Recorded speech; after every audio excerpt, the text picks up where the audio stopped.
Baik, akan saya lanjutkan dengan konsep faktor pembatas yang kemarin sempat kita diskusikan ya.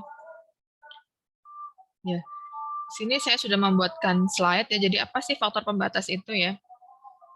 Jadi faktor pembatas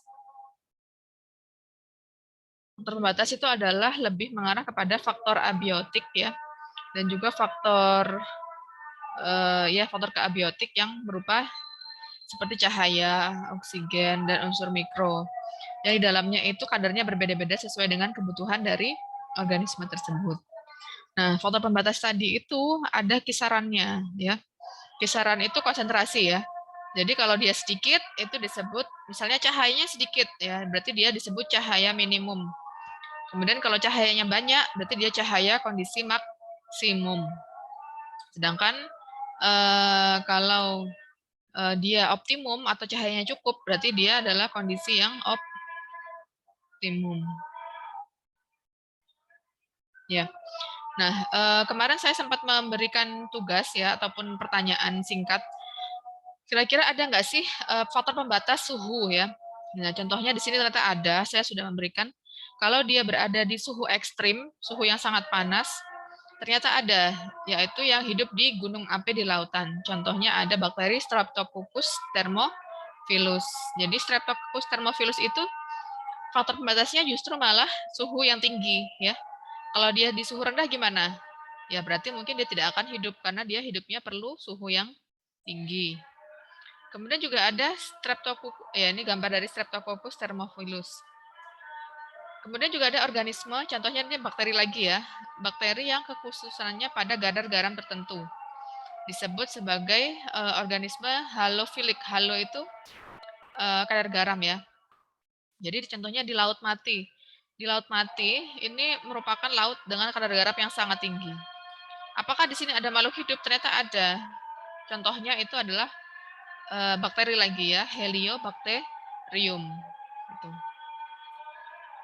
Kemudian ada juga organisme yang berada pada kondisi alam tertentu. Di sini maksud saya adalah organisme yang memiliki ekosistem habitat tertentu. Contohnya ada habitat di air, berarti disebut sebagai organisme akuatik. Contohnya apa? Ikan ya dan lain sebagainya, organisme akuatik. Kemudian ada organisme yang hanya di darat. Contohnya itu adalah banyak ya, mamalia, reptil dan lain sebagainya, itu disebut sebagai organisme terestrial. Ada juga organisme yang hidup di atas tanah atau seperti pemanjat pohon ini ya, kukang. Kukang itu ada di atas pohon hidupnya. Disebut sebagai organisme aerial. Ini juga merupakan faktor pembatas dari organisme tersebut, habitat ya. Nah, sekarang organisme yang pencahayaan. Contohnya ini di laut ya. Kalau di laut itu kita memberikan istilah, itu ada yang disebut dengan zona littoral, kemudian zona neritik ya, zona batial, dan zona abisal. Kalau littoral itu dia berada di kedalaman 0 sampai 10 dan 20 meter ya, di mana tergantung dari pencahayaannya. Kalau semakin jernih, maka pencahayaannya bisa masuk sampai 20 meter gitu ya.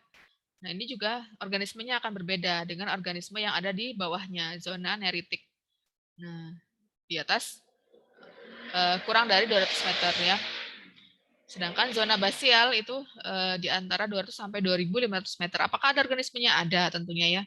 Nah, kira-kira manusia sampai kemana? Manusia mungkin paling kuat di 200 meter ini ya. Mungkin hanya orang-orang tertentu saja yang profesional mungkin bisa sampai ke ribuan meter, tapi sepertinya tidak memungkinkan.